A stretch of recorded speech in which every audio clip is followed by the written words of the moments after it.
Hey everybody, Corey McCullough here, author of fantasy, science fiction, and other things from time to time. And today we're talking about how to get kids to read. The video you're about to watch comes from a talk I gave a few years ago at the Oil Region Festival of the Book. Now this was an event that was put on by the Oil City Library. It involved bringing together some local authors and just trying to promote reading and benefit the library a little bit. So naturally, one of the things that we were talking about was how to get kids to read more, how to promote reading. So here we go, a few highlights from my talk at the Oil Region Festival of the Book and some advice on how to get kids to read more. So my name is Corey McCullough. I'm a writer and I'm the dad of 3 awesome young kids, Lily, Nora, and Jack. And I'm also an author located right here in Venango County. I'm glad to see a lot of kids here. That's pretty cool because today I kind of want to talk a little bit, in addition to other things, but about the importance of reading, especially for kids at a young age. I am a reader, and I was a reader as a kid too, like a pretty big reader. Well, let me clarify this. When I was 16 years old, my parents took me to the local Department of Motor Vehicles office. There I sat down and took a written test that would determine whether I was sufficiently knowledgeable enough on the rules of the road to be awarded the privilege of driving a motor vehicle, with adult supervision, of course. The written test determined that I was not sufficiently knowledgeable enough for that privilege. It was a couple of weeks before I was allowed to try again. This time, the results determined that I was to be awarded the privilege of driving. The only problem was I quickly realized I did not know how to get anywhere. I had spent the better part of 16 years in the passenger seat, not looking around at where I was, but looking down at a book. While my parents were chauffeuring me around through Cranberry, Oil City, Franklin, and Clarion, I was wandering through the worlds of the Shire and Narnia and Shannara and the many worlds of the Great Illustrated Classics line of books. I attribute my early love of reading to my mom, who not only read to me all the time, but also had a book in her hand.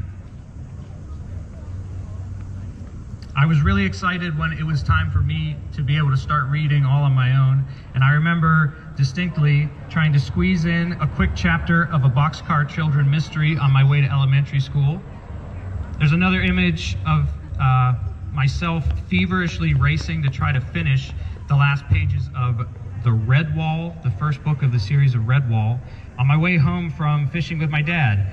And I remember having the absolute bejesus scared out of me by reading The Shining on a camping trip. To this day, that's the scariest book I've ever read, and looking back, I was probably reading Stephen King way too young. All this is to say simply that I was a kid who always had his head in a book. Book fair days at school were the best days of the year, and when they started the Book It program and reading earned me a personal pan pizza at Pizza Hut, it was like, that was too good to be true. I really didn't need to be encouraged to read. It came pretty naturally to me. But that's not the case for every kid, especially in the age of on-demand everything. There are an awful lot of forms of entertainment that are all vying for all of our attention. So why sit down to read a book when you can have the more instant gratification of watching a show or a movie or playing a video game or delving into any odd variety of knowledge on a YouTube top 10 list? But despite how much things may have changed, most parents, I think, still wish that their kids would read more, and for good reason. Beyond the obvious benefits like learning vocabulary and developing listening skills, reading to your children creates a bonding experience. It fosters imaginative thinking. Reading also helps with kids' cognitive development. As an aside, I try to make it a point to read books to my daughters that most people would probably assume were above their current comprehension level. And I'm constantly amazed by the insightful questions they ask, the connections they make, and the ideas that they come up with on their own to try to estimate and guess where the story is heading. Reading fiction also brings up issues that children don't face in their everyday lives, which fosters critical thinking and empathy for others. It's a whole lot easier to put yourself in the shoes of someone else in the real world when you do it in fictional worlds every night at bedtime. Reading fiction teaches kids social skills by observing relationships between characters, forcing them to think about emotions that characters other than themselves experience. Plus, reading is an inherently calming activity, unless you're reading The Shining on a camping trip. And I don't think there's a parent out there who doesn't find themselves wishing their kids would just calm down once in a while. So, how do you make reading a bigger part of a child's life? The best way to get your kids to read is to start reading to them when they're young. And remember that reading is something you do for fun and it's not a chore. Make reading a habit, not a brushing your teeth style habit, but more like a cartoons on Saturday morning type habit, something you look forward to. If sitting still proves too difficult for them, read in different places. Start in a chair, move to a couch, lay on the floor, go outside. Most importantly, model reading habits. As any parent knows, children do as they see, not as they are told, sometimes with a frightening degree of effectiveness. So, if you want them to read, you have to read. So, adults out there, try reading more yourself. Remember, it's not brushing your teeth, it's cartoons on Saturday morning.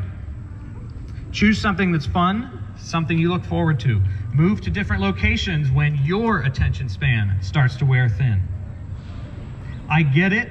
It's hard to spend time in a book when everything you've got on your plate is just vying for attention in your busy, busy life. I've found that the more anxieties and stressors and moments of, oh my goodness, I don't have enough hours in the day to get this done, I experience, the more difficult it is to commit to sitting down and reading a single book. If you have difficulty paying attention to a single book, my suggestion would be, don't read a single book. I'm currently reading a stack of books. I had to start doing this to prevent distractions from halting my progress, because reading 50 pages of a single book feels like too much of a time commitment when there's so much else that needs done. But split that up throughout the day, and it takes barely any time at all to read 10 pages of 5 books, or 5 pages of 10 books. Seriously, that's what I do. Another tip is just turn off your phone. You already screen your calls anyway, because you don't want to talk to half the people that call. And if you're anything like the average American, since March of 2020, you have probably read several books worth of Facebook statuses from raving old friends you don't see anymore, breaking news that is obsolete within days, mean tweets, arguments in comment sections, and photo captions posted by people you don't even really like. And are you glad you read all that? Did it make you happy? Are you more fulfilled as a person because of it? Finally, I would make this suggestion. Join your local library and visit it often. There you go. There's my take on how to get kids to read more. And if it helps, my daughters actually are massive readers now. They just devour books. So I must be doing something right.